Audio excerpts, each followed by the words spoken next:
Bom, você que está acompanhando o nosso programa, a gente está começando agora um bate-papo, né, com o nosso amigo. Eu ia chamar de figura ilustre, eu vou tirar essa nomenclatura, porque eu acho que ele já se acostumou a ser tratado como ilustre. E é o maior artista que o Piauí já teve, pelo menos na minha concepção, e aqui eu falo com franqueza, com honestidade, respeitando todos que são artistas na história piauiense. De acordo com o Chico Anísio, é um dos maiores artistas que o Brasil teve. Então, se o Chico Anísio falou isso, quem sou eu para discordar? Dentro do Nordeste é aquele que consegue levar ainda a voz do Luiz Gonzaga, pelo menos através dele, do amor que ele tem por esse homem, e leva a sua piauiensidade.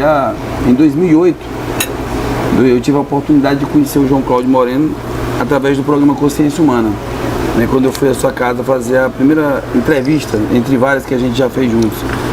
E de lá pra cá a gente começou uma amizade muito boa, uma amizade que foi se concretizando. Eu já era fã do João Cláudio, já acompanhava o show, o João Cláudio não me conhecia. Daquele momento em diante a gente estabeleceu uma amizade, né? Fiquei muito feliz quando eu descobri que o meu aniversário era 6 de maio, aí depois descobri que o João também era 6 de maio. Eu disse, será que tem alguma coisa aí, uma química? Né? E de lá pra cá a gente foi amadurecendo essa amizade que hoje, independente de se ver todo dia, independente de ter a possibilidade de estar toda hora conversando, mas sobretudo quando está junto, ela é intensa, ela é verdadeira. E eu queria te agradecer por essa amizade hoje. Não, eu que agradeço.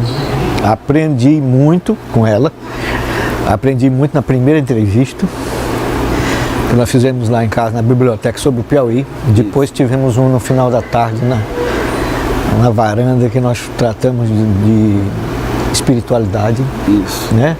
E da conjuntura das políticas internacionais.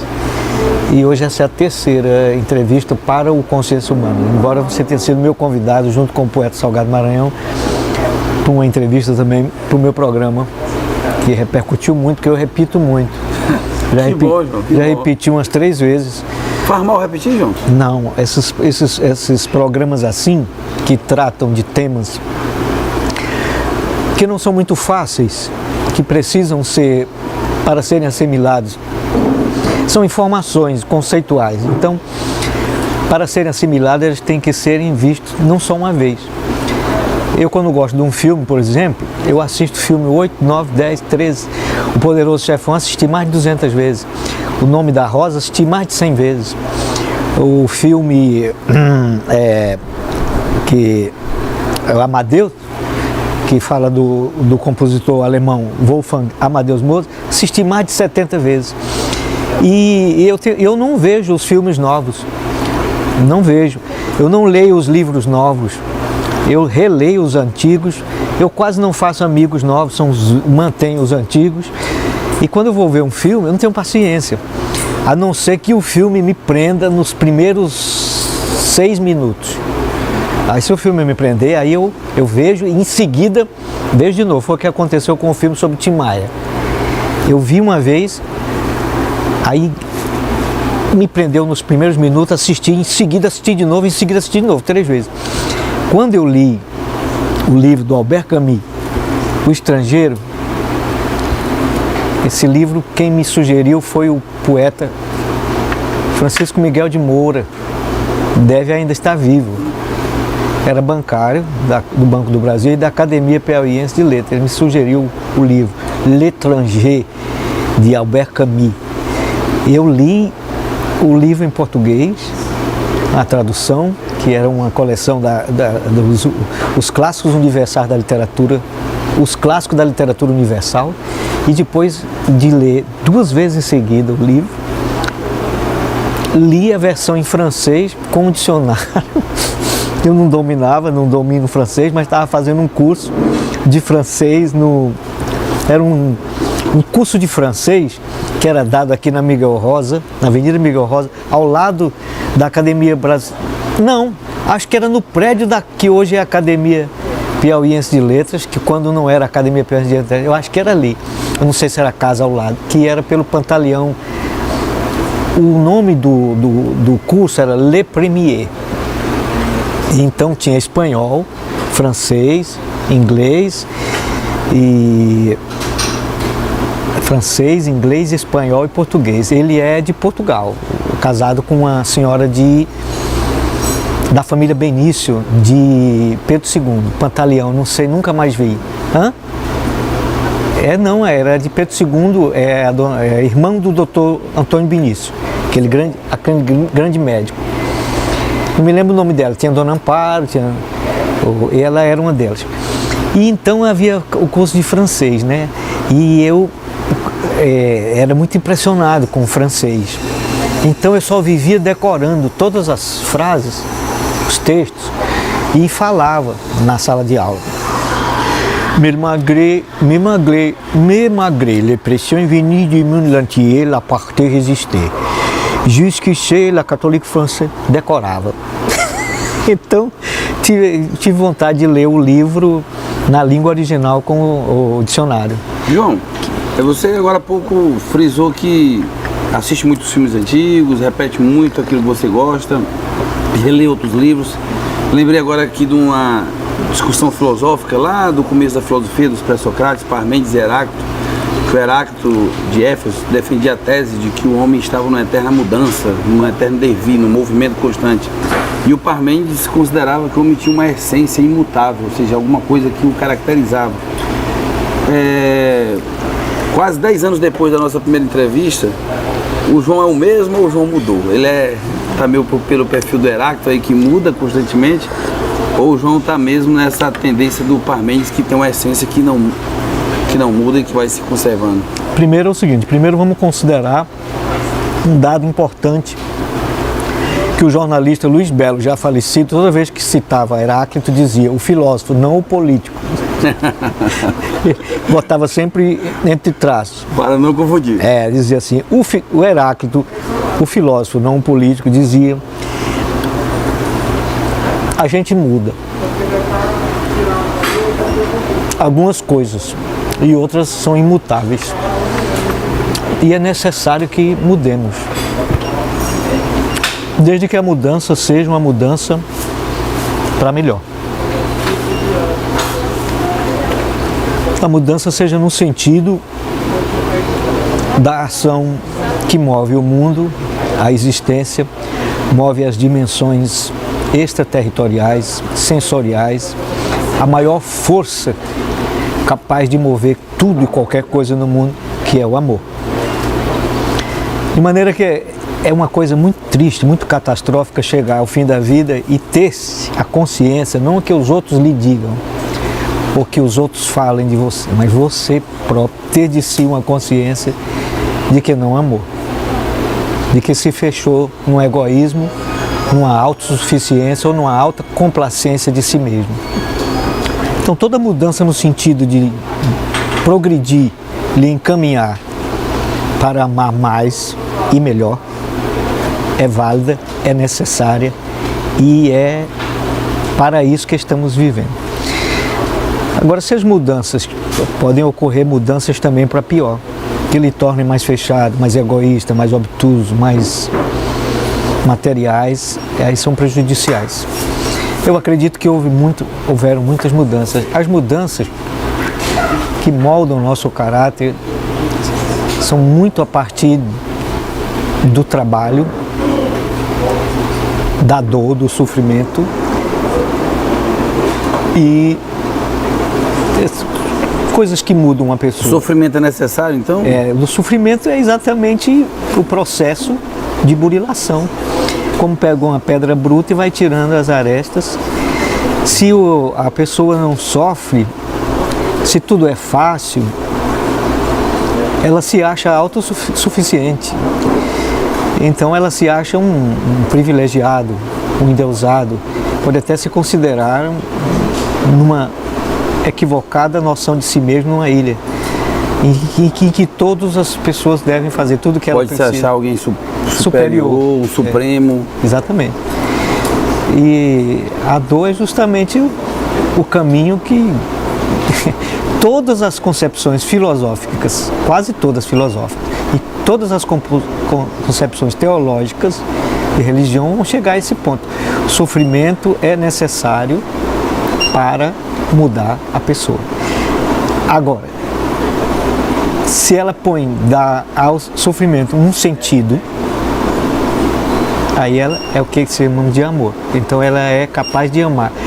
Pior, acho que já te disse isso, pior é quando a gente sofre também do mesmo jeito e não deu nenhum sentido ao sofrimento. É porque tem que aprender com esse sofrimento, né? O sofrimento... Nem todo mundo aprende com essa dor. Se você... É impressionante, é uma liberdade interior que nasce interiormente, em que você se desapega das outras coisas, processo, vai se desapegando das coisas materiais, das honras, dos privilégios, dos elogios, dos confortos, até poder anular. Isso é quase impossível, anular plenamente o ego para aí transformar-se essencialmente num ser que ama. O ser que ama é aquele que sai de si, perde seu tempo, suas energias, suas economias, sua juventude para doar-se aos outros. Isso pode ser feito em qualquer situação, em qualquer lugar, em qualquer atividade. Pode ser um santo, um padre, um médico, um pai de família, um comediante, um humorista, um jornalista, um político. É dar à atividade humana que ele desenvolve todos os seus talentos, suas capacidades, serviço do outro, que também só terá sentido se partir da concepção de que você é de fato muito amado,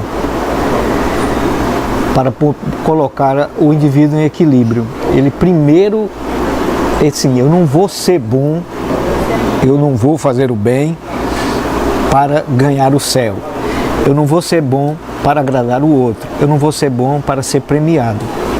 Essa aí é uma concepção ainda equivocada.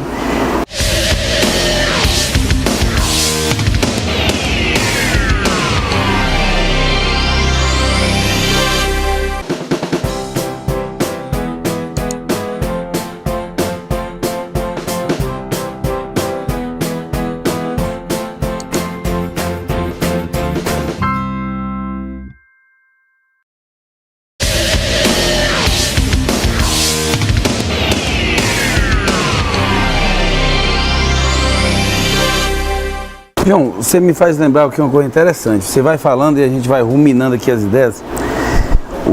Lá no helenismo, você falou ainda agora de vaidade, de fama, algumas coisas desse tipo. O estoicismo, os estoicos, queriam defender a tese que era preciso negligenciar as emoções para evidenciar uma razão, para que o homem pudesse, assim, ser pleno, conseguir a paz de espírito. Epicuro colocava os prazeres não naturais e não necessários que deveriam ser evitados, como a fama, o poder, a riqueza. Embora eles tivessem ali divergências filosóficas, o Diógenes, que era um cínico naquele mesmo período, colocava essa aversão, essa vaidade intelectual, ou seja, e nós estamos falando de um tempo que as pessoas não tinham tanta tecnologia como tem hoje, ou seja, e hoje? Com tanta tecnologia, com um mundo aí que oferta tantas coisas, né? Não sei o que esses filósofos diriam hoje, parece que eles já estavam aventurando que é onde a humanidade chegaria. Como é que faz para evitar? Você falou muito de amor, aí lembrei também de Santo Agostinho, que diz que mais importante do que buscar a verdade ou encontrar a verdade é encontrar o amor. E eu falo de homens que viveram um tempo em que não tinha nada disso aqui, nós estamos aqui cercados de livros, de tecnologia, de informação. E hoje, com todo esse aparato que seduz tanto as pessoas a não pensar como esses seres pensaram, eu tenho que olhar para o futuro de forma pessimista ou otimista, realista, o que é? Olha, o homem é sempre o mesmo, em qualquer época ou em qualquer lugar. Ele é sempre o homem. O ápice da criação divina, porque dotado de inteligência, sensibilidade, emoção e liberdade.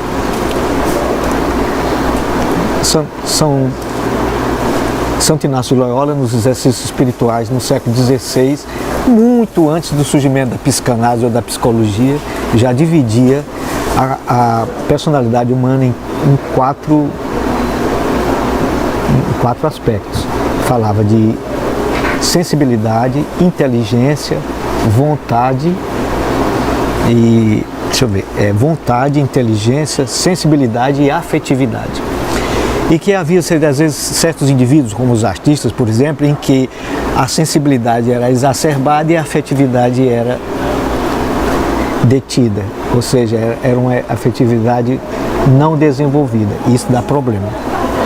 De maneira que você tem uma sensibilidade, você sente, mas é sensível demais, percebe tudo, mas não consegue transpor aquilo para o afeto, a mansidão, a humildade com o outro. Só que nos outros tempos, os problemas eram outros, os embaraços ao crescimento do espírito humano eram outros. Na época de Santa Teresa d'Ávila era toda a vaidade dos castelos, da nobreza, da hierarquia, as vaidades novelescas, da aristocracia. Em outra época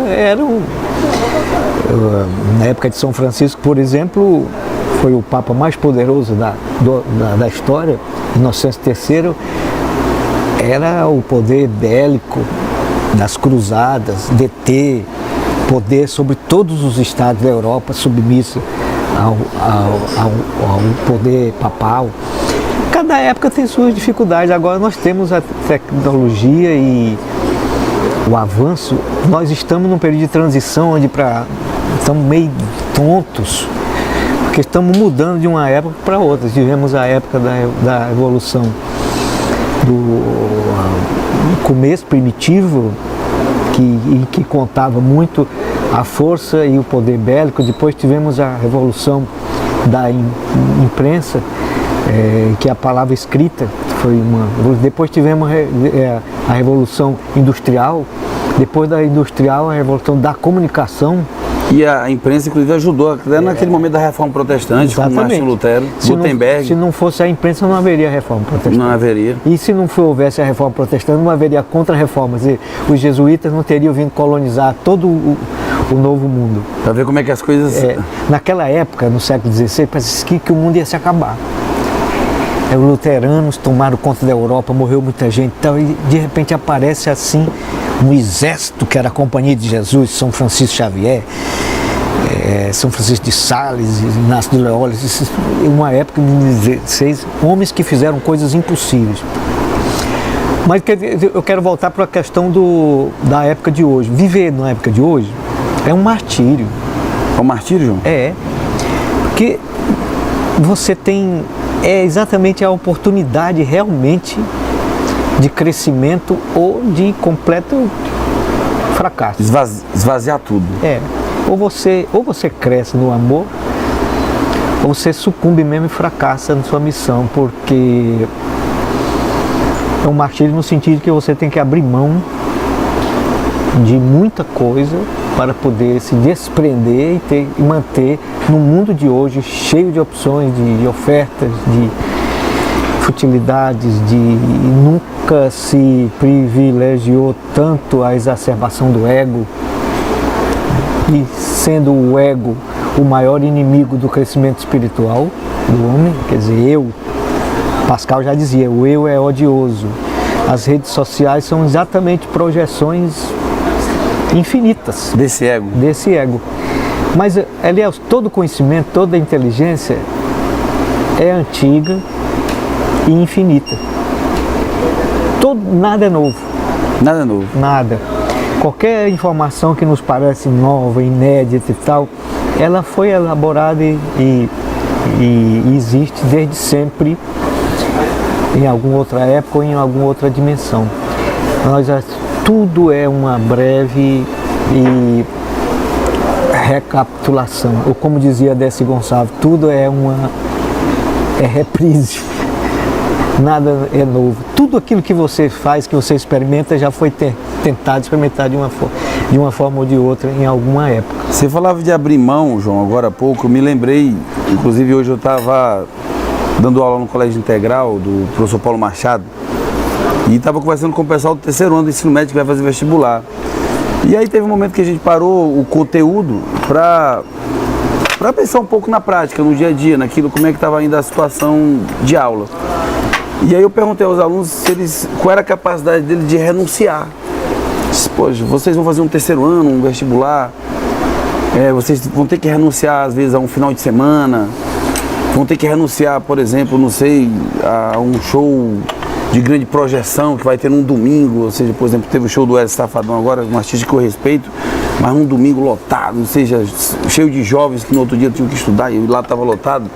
Ou seja, até que ponto vocês conseguem renunciar a coisas que são importantes para que vocês possam conseguir outros? E nesse mundo que você coloca como um mundo de hoje, em que há uma dificuldade para a existência... Renunciar e ir ao show para estudar seria um martírio. Martírio.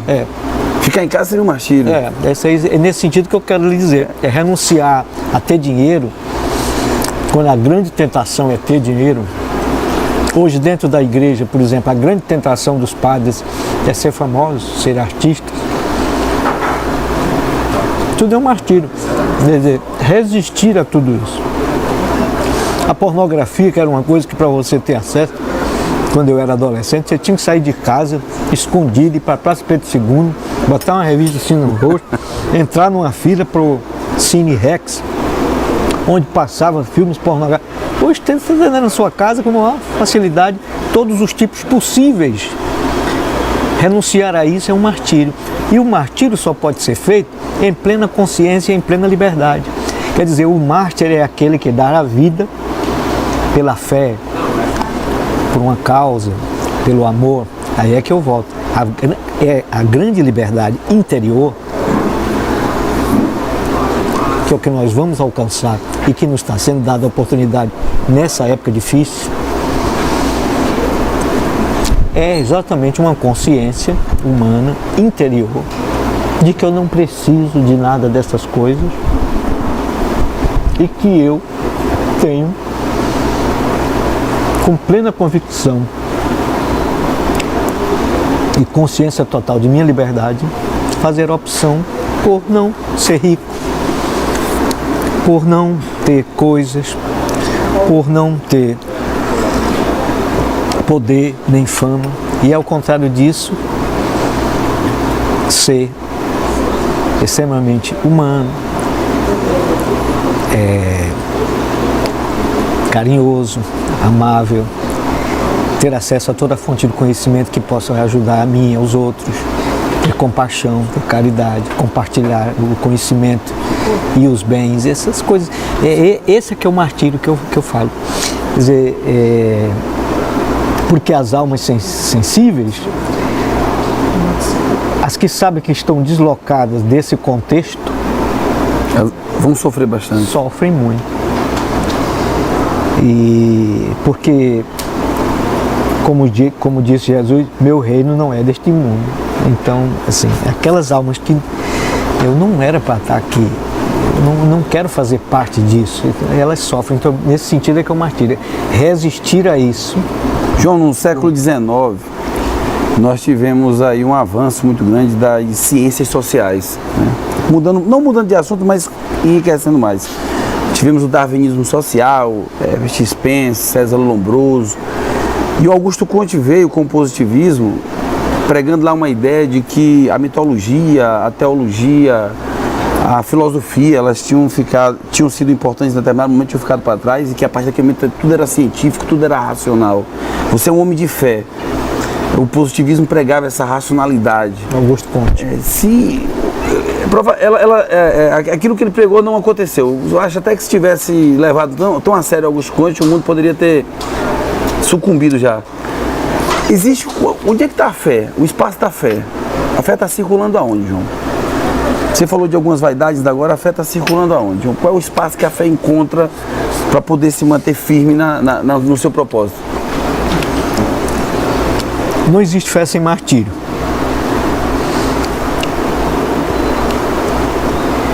Voltamos de novo para a questão. Parece uma palavra forte, e é. Mas é que a pessoa vai levar ao pé da letra a palavra martírio como se eu estivesse propondo que as pessoas sejam encostadas no paredão e fuziladas por causa do seu testemunho, né? Como aconteceu. Ou então ser jogado numa arena onde os leões vão... Como se fossem os gladiadores, né? como os cristãos eram jogados no Coliseu na época dos imperadores romanos. Mas agora, grupos internacionais compraram uma parte da Amazônia, que pega 2 estados, Pará e Amazônia, que dá quase o tamanho do Piauí, quantias sim, insomáveis de dinheiro, e botaram para fora 50, 60 mil pessoas, secaram 150 lagoas, interferiram no equilíbrio ecológico, e aquilo tudo é feito de acordo com a lei, porque vereadores, deputados aprovaram. E esse povo todo, isso é um martírio. São pessoas sacrificadas porque, embora se tenha a concepção de que vivemos num mundo democrático, a força que move o mundo é o dinheiro. E as decisões estão ligadas a interesses econômicos, não a interesses coletivos de fato. E, mesmo assim, com a economia globalizada, os poderes tendem a ser muito pouco, tendem a ser poderes concentrados na mão de muito pouco. Quer dizer, um grupo sustém, mantém toda uma rede de hospitais no mundo todo, o outro de alimento, o outro de educação, o outro, não é assim?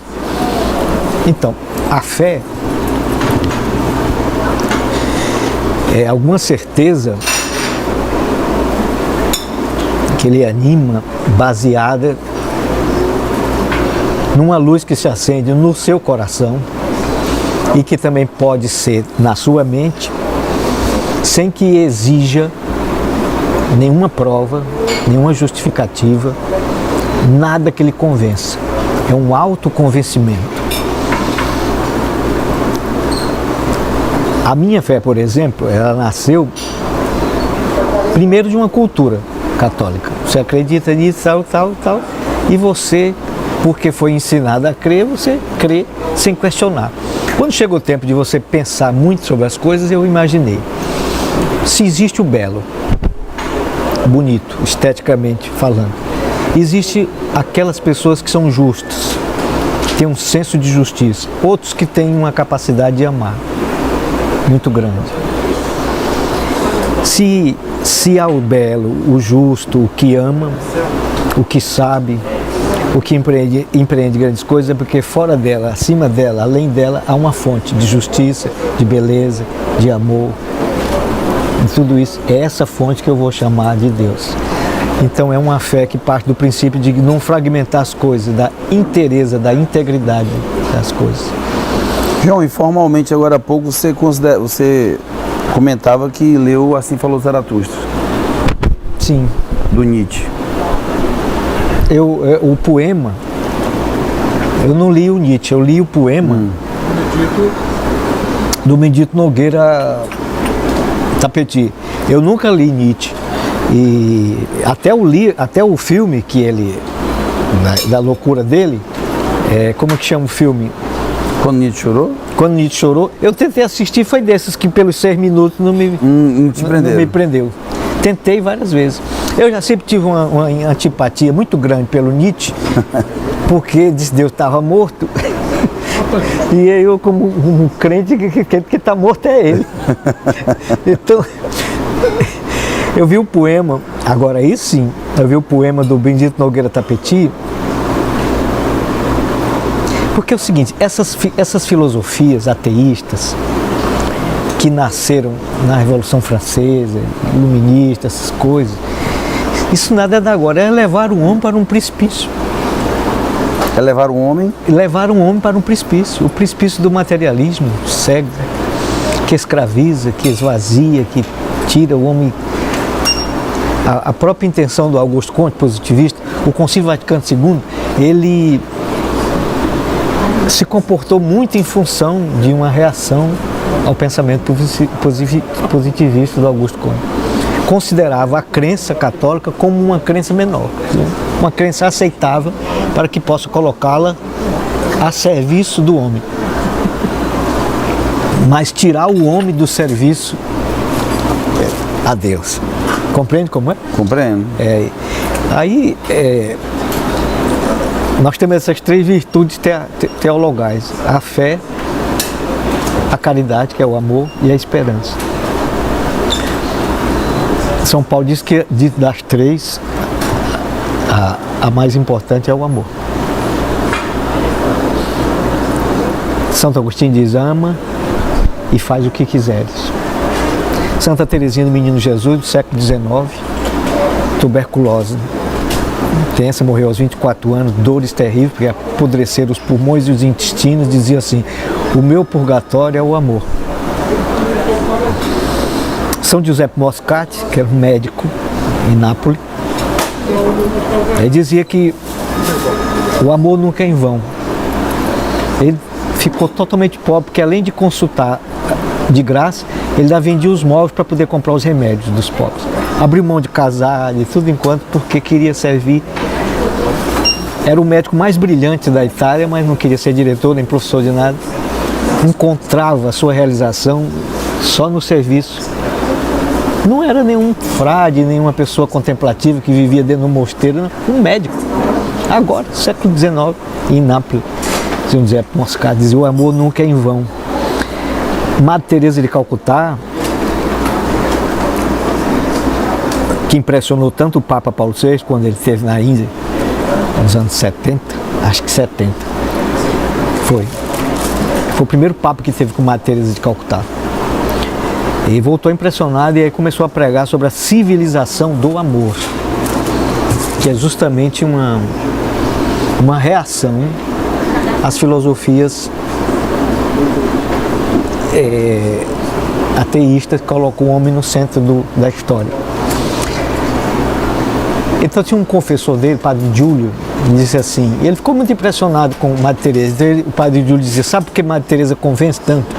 Ela não fala de amor, ela simplesmente ama, ela não teoriza sobre isso. Falar de amor ou falar de fé, dar conceitos, conhecer a teologia, tudo isso é lindíssimo, mas teologia não é fé e nem é amor. Saber o Evangelho de cor e todas as resoluções dos concílios e toda a doutrina e não vivê-la não significa muita coisa, embora que não saber, não ter nenhum conhecimento, ser até considerado uma pessoa alienada às vezes até da realidade em que vive, cultural, e da realidade com todo esse cabedal de conhecimento, mas que de fato ama, que não sabe, mas vive. É muito melhor do que saber e não viver. De maneira que alguém pode achar que não tem fé e ter o amor. E isso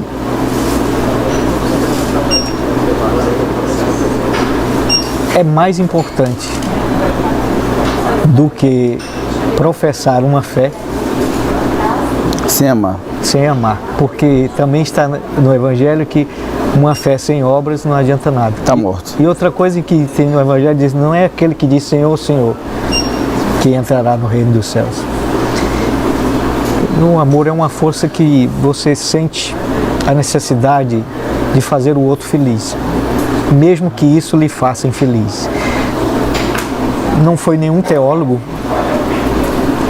e nenhum filósofo que definiu de forma tão clara quanto metafórica como o poeta português Camões: o amor é um fogo que arde sem se ver, é ferida que dói e não se sente, é um contentamento descontente, é dor que desatina sem doer, é um não querer mais que bem querer, é solitário andar por entre a gente, é o não contentar-se de contente, é cuidar que se ganha em se perder.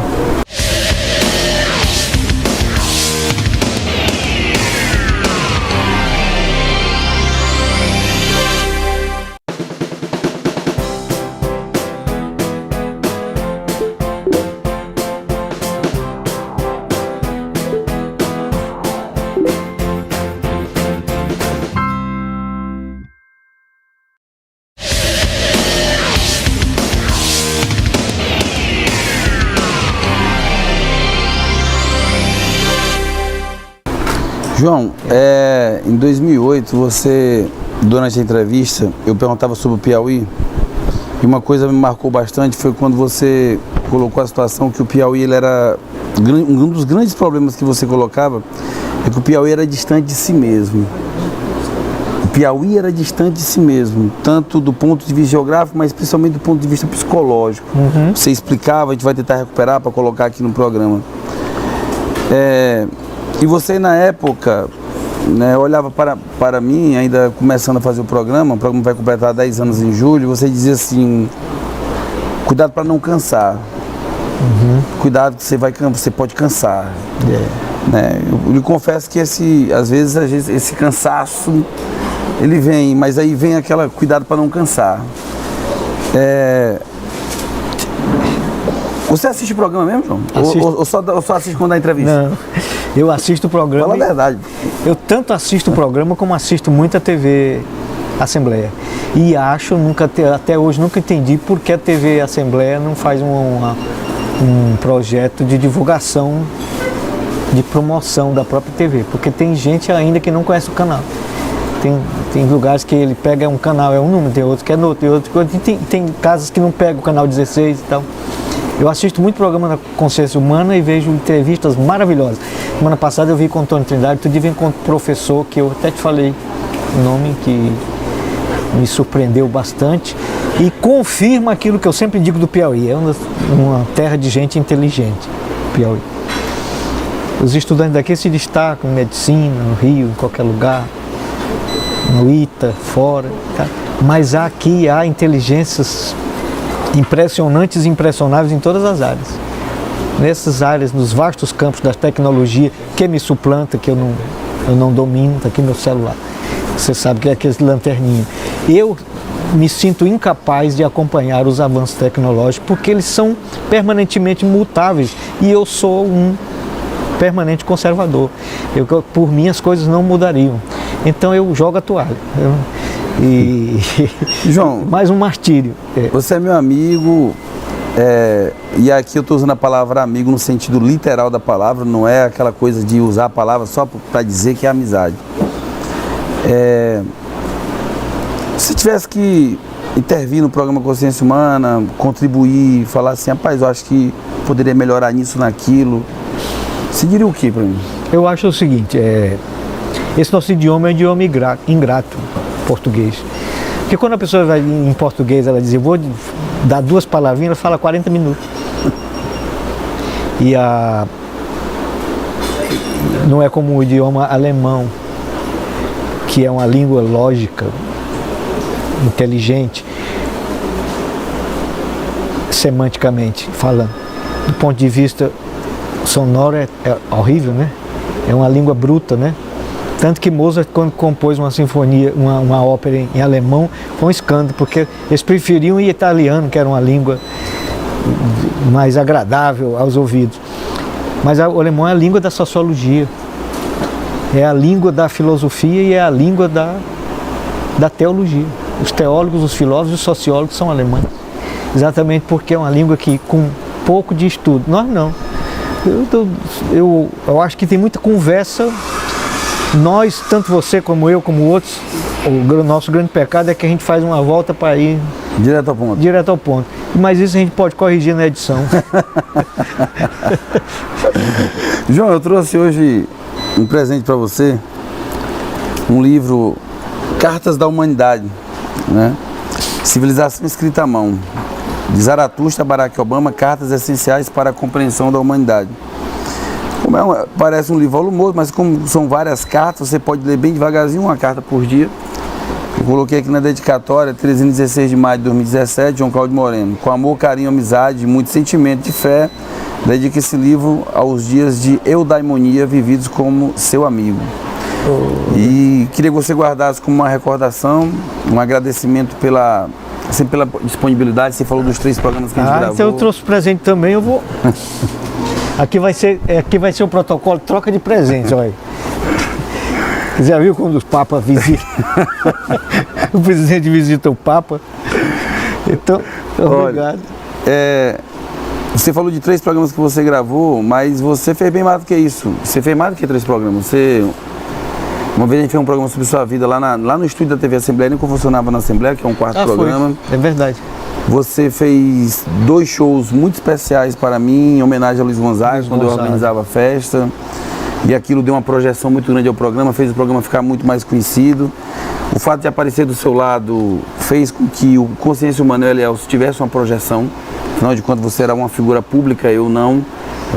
Eu sou alguma coisa que ainda está caminhando em busca de um lugar, um espaço. Então, na verdade, o programa está de aniversário e, assim como eu entrevistava o Tony Trindade na semana passada, passava uma entrevista antiga do Tony, em agradecimento pelo fato dele ter, né, sido muito importante dentro dessa história, você também foi muito importante. Então, assim, essa nossa amizade pessoal começou a partir do programa. E você falava agora do português, que a gente às vezes dá uma volta grande para poder chegar ao ponto. Mas eu acho que dar algumas voltas para chegar ao ponto é uma maneira também de estender a vida e fazer com que algumas coisas que a gente termina esquecendo, de alguma forma sejam faladas. Sejam ditas, né? Sejam ditas. Então eu queria que você levasse com carinho esse obrigado. presente. Eu vou levar, assim, Cartas da Humanidade, Civilização Escrita à Mão. Olha que subtítulo. Civilização Escrita à Mão. Amém. Você vê que a palavra tem a palavra, o poder da palavra. A palavra é Deus. No princípio era o verbo, e o verbo se fez carne. Era a palavra, né? E quando aparece a Moisés na cultura judaica, numa sarça que se queima e não se consome, quem és tu? Eu sou. Eu sou. Nós temos Deus dentro de nós, né? A palavra, Carta da Humanidade. Uma pessoa diz, uma imagem vale por 1000 palavras. É verdade, mas diga isso sem usar a palavra. E essa palavra que constrói e que edifica é a que destrói e que derruba. É a palavra que anima, é a palavra que zanga. É a palavra que pode ser ponte, é a palavra que destrói qualquer aproximação, né? A palavra que elogia, que afaga, é a palavra também que ofende. O poder dessa palavra, a palavra lançada que não volta mais atrás. E está tudo construído a partir de uma ideia que só é expressa pela palavra, né? Existem outros códigos, mas a palavra é o principal. E aqui é a palavra, essa coleção que eu te trago, é a palavra usada para a educação, a partir da concepção de vários filósofos. Marx, Santo Agostinho, São Tomás de Aquino. Esse aqui ainda está no plástico, nem vi. Sócrates, Platão e Aristóteles.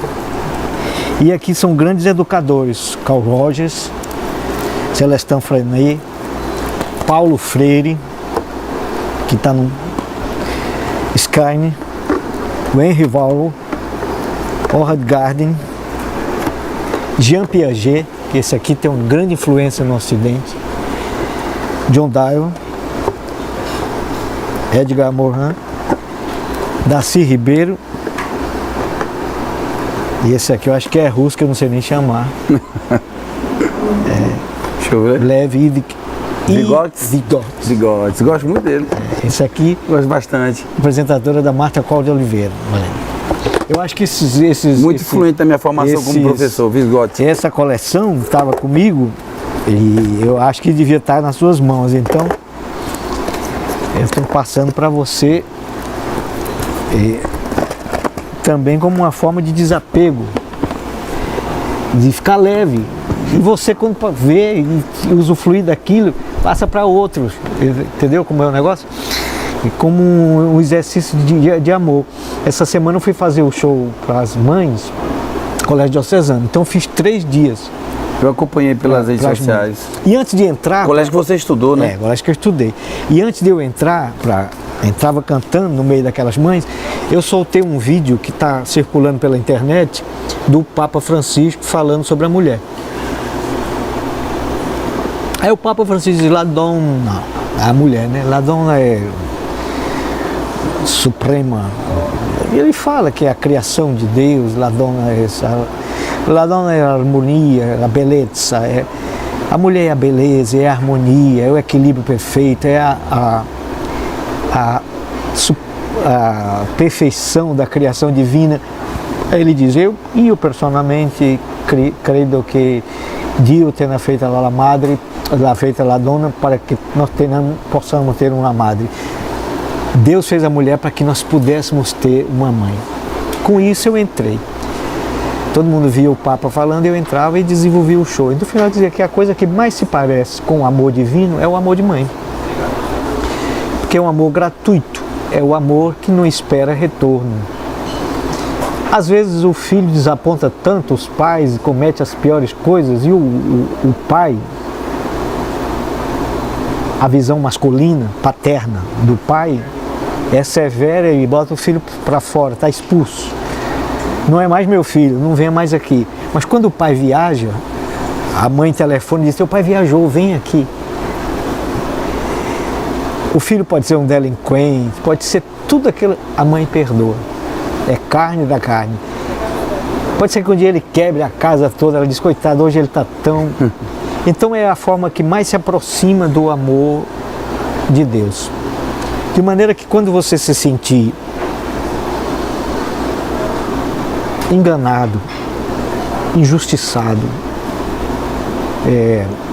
alguém que você deu a mão, deu espaço, até comeu junto, rezou junto, compartilhou das informações, você deu o máximo de amor e foi recompensado com traição, lhe enganou, lhe roubou, falou mal, perdoe. Porque se você não for perdoado, se você não perdoar, você não será perdoado. Quando eu disse assim, não canse, é porque o eixo cansa, porque todos nós fazemos alguma coisa para ser reconhecido. De maneira que há um limiar de frustração no ser humano, que quando alguma coisa não é correspondida, não é preenchida, isso gera depressão. Toda depressão é consequência de... tem também as causas químicas, mas toda depressão é consequência de um ego frustrado. E quanto maior o ego, maior o sofrimento. De maneira que você encontrando o caminho do amor, como educador, como professor, como comunicador, como político, mesmo que não seja eleito,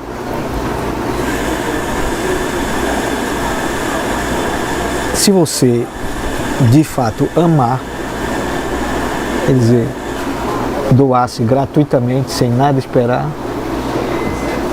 as compensações são outras, mas elas vêm. É como diz São João da Cruz, uma vez encontrado o caminho do amor, a alma nem cansa nem descansa. João, eu não tenho assim palavras para agradecer essa nova oportunidade. É um momento especial da gente que está fazendo o programa Consciência Humana, da TV Assembleia, que completa também seus 10 anos de idade, uma década, né? Passou bem rápido.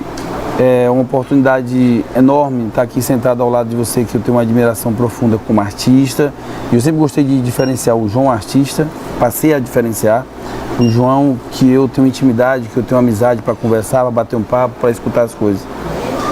E gosto de falar sempre nas salas de aula uma outra vertente do João.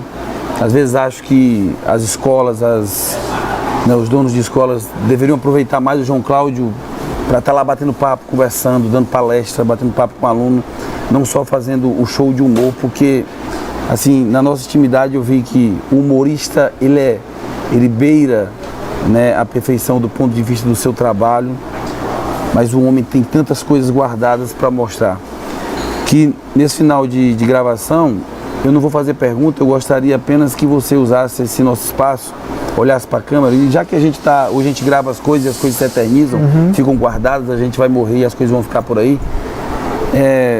Vamos aqui fazer um exercício metafórico, imaginar que você estivesse falando para a humanidade agora e que todas as pessoas pudessem estar lhe escutando, ou que alguém daqui a 50 anos, 100 anos vai estar lhe escutando, e que você quisesse deixar aqui uma mensagem, que alguém pode levar em consideração ou não. Bom, que mensagem essa você deixaria? Começo pela carta que eu escrevi para você aí. É só aqui, essa carta, ela é dirigida a você, como é dirigida particularmente a qualquer pessoa. Ele é o seu educador e apóstolo. Se a época de martírio, nós somos chamados a ser apóstolos. O apostolado é a constância e a frequência numa atividade que alcança o outro, por mais difícil que ela seja. O apostolado quer dizer a rotina, transformar o cotidiano no exercício da construção de algo que alcance o outro. Porque nós podemos dizer coisas lindas, pensamentos lindos, formular concepções lindas de projetos, todas as ideologias do ponto de vista do ideal são perfeitas. Do ponto de vista da prática são terrivelmente desastrosas por causa exatamente do egoísmo humano. Como as religiões. Elas podem ser, sua base é uma necessidade quase que existencial do ser humano. É uma ligação com o eterno, com de onde ele vem, com alguma coisa que ele procura. Mas a prática, por causa do ego humano, das imperfeições humanas, transformaram as religiões em fontes de manipulação, de poder, onde vão fundamentar às vezes até injustiças. Então, todos somos apóstolos. Apóstolos das crenças, da verdade. Os que não creem, mas amam, são apóstolos do amor. Ainda agora eu estava falando sobre amor, citando Santo Agostinho, Santa Teresa, tudo. Madre Teresa, eu esqueci de dizer. Uma dondoca disse para ela: eu jamais daria um banho no leproso nem por R$1 milhão. Ela diz: nem eu faço por amor. Ninguém faz nada por dinheiro. No fundo, todas as grandes coisas que você faz são por amor. É por amor que você cuida da mãe doente, é por amor que você cria os filhos, é por amor que você persiste na caminhada que não lhe dá retorno, é por amor que você vai para a sala de aula, é por amor que faz um programa como esse. E essa que é a força capaz, maravilhosa, que é a única destinação pela qual fomos criados. Triste quando chegamos à conclusão de que não amamos, se temos ainda um dia de vida que amemos, ou se são 10 anos, e quando amamos, de fato, e amamos muito, se sofremos, não sabemos. É impressionante isso, parece que a pessoa que ama, não é que seja um masoquismo, ela se esmera em se sacrificar por amor. E tudo fica mais leve. Enquanto que a pessoa que não se sacrifica por ninguém, ela não sofre nada e nem por isso quer dizer que seja mais feliz. Esses DVDs estão guardados há algum tempo esperando chegar às suas mãos. As coisas também esperam. É preciso entender as demoras, né? Tudo no mundo, gente, coisas, minerais, matéria e espírito, tudo é regido por uma força que impele, às vezes, e noutras detém. Junto com elas estava guardado um recorte de jornal antigo, um artigo com o título Resiliência, 2016, o ano da resiliência. Na hora de trazer os DVDs, eu não encontrei o artigo, vai ver, a faxineira jogou fora. Não falei que tudo obedece a uma força que independe de nós? O artigo não era para vir. Só uma coisa nos diz diretamente respeito e nos incrimina ou nos salva: a nossa liberdade. Use a sua como já vem usando sempre, sendo como já é, livre para amar mais e melhor. Obrigado, João Cláudio. Nada, eu que agradeço. Obrigado a você. Estamos aqui desde o dia 30 de julho de 2007, programa Consciência Humana, aqui na TV Assembleia.